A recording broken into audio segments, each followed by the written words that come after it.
also, I believe, should have been conversation about a special minimum wage. I'm coming now to the people down in the West and the hotels, etc.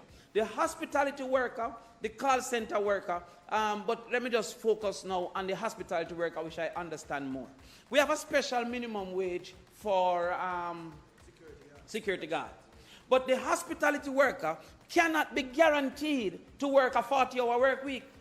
He cannot be guaranteed, Senator Sinclair, because in the if I'm a waitress and you're having a ball and you're enjoying yourself, can I say, yo, my time up, I'm gonna leave?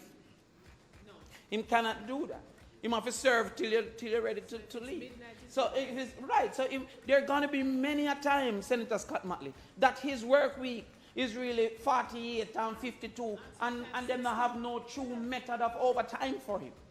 So because of that reality, paired with the reality that the industry is booming, as said by Sir Hill, then the participants within the industry should then get special consideration.